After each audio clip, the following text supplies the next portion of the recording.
কিছুদিন আগে দেখলাম যে গণভোট বাতিল চেয়ে বা গণভোটের যে ফলাফল সেটা বাতিল চেয়ে কিন্তু একজন আইনজীবী রিটও করেছে। তো এই যে বাংলাদেশে যে একটা গণভোট হয়েছে, আমি এই 26 সালের যে নির্বাচনটা হলো, এটাকে কিন্তু যারা নির্বাচিত হয়েছে তাদেরকে আমি নির্বাচিত বলবো না, তাদেরকে কেবল ঘোষণা দেওয়া হয়েছে। এই 26 সালের নির্বাচনে কিন্তু অনেক ভোট কারচুপি হয়েছে, সেটা আমরা সবাই জানি। পাশাপাশি যে গণভোটটা হয়েছে সেই গণভোটে কিন্তু তারা অতটা কারচুপি করতে পারেনি, হ্যাঁ ভোটই বেশিরভাগ সফল হয়েছে। এমনকি বিএনপিরও যারা ছিল অনেকে কিন্তু হ্যাঁ ভোটে ভোট দিয়েছে। কিন্তু বিএনপির যে 24-এর পরবর্তী যে স্লোগান বা তাদের যে রাজনৈতিক ধারাবাহিকতা, তাদের যে আদর্শ, তারা কিন্তু গণভোট বাস্তবায়ন হোক সেটা চায় না।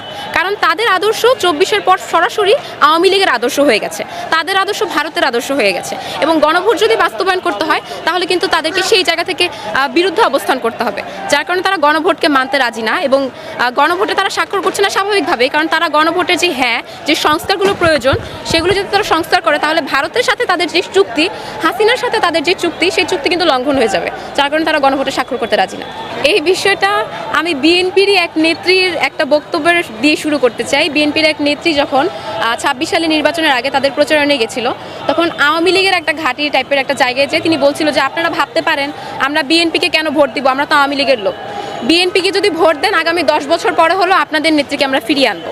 কেবলমাত্র সেই একজন নেত্রীরই না, আমরা দেখেছি বিএনপির আদর্শে, বিএনপির প্রত্যেকটা বক্তব্যে, যেমন মির্জা ফখরুল ইসলাম আলমগীর সহ বিএনপির বিভিন্ন নেতারা কিন্তু বলেছেন যে আওয়ামী লীগের হাল এখন আমরা ধরবো, আওয়ামী লীগের যেসব নেতাকর্মীদেরকে ফেলে রেখে হাসিনা চলে গিয়েছে তাদেরকে এখন আমরা বাঁচাবো। তো সেক্ষেত্রে বিএনপির ধারা রাজনীতি তারা করছে, এবং বিএনপির কিন্তু আওয়ামী লীগের যে পুনরাবৃত্তি সেটা কিন্তু বাংলাদেশে এখন একমাত্র বিএনপির মাধ্যমেই হচ্ছে। তো সেই ক্ষেত্রে তারাই কিন্তু বিভিন্ন জায়গায় জায়গায় আওয়ামী লীগের অফিসগুলো খুলে দিচ্ছে। এমনকি আওয়ামী লীগের অফিসগুলো খুলে দেওয়ার পরে বিএনপির এক নেতা এসে বলছে যে আওয়ামী লীগের অফিস খুলে দিয়ে বিএনপি কোনো ভুল করেনি। তাদের বিন্দুমাত্র অনুশোচনা নেই, কারণ তারা বাস্তবায়নই করতে এসেছে আওয়ামী লীগের রাজনীতি। কিন্তু বিএনপির যে 24-এর পরবর্তী যে স্লোগান বা তাদের যে রাজনৈতিক ধারাবাহিকতা, তাদের যে আদর্শ, তারা কিন্তু গণভোট বাস্তবায়ন হোক সেটা চায় না।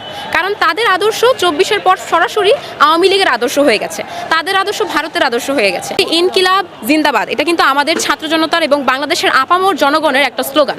এই স্লোগানকে দমন করে দেওয়ার মতো কোনো বয়ান কিন্তু আমাদের কাছে আসলে গ্রহণযোগ্য মনে হবে না।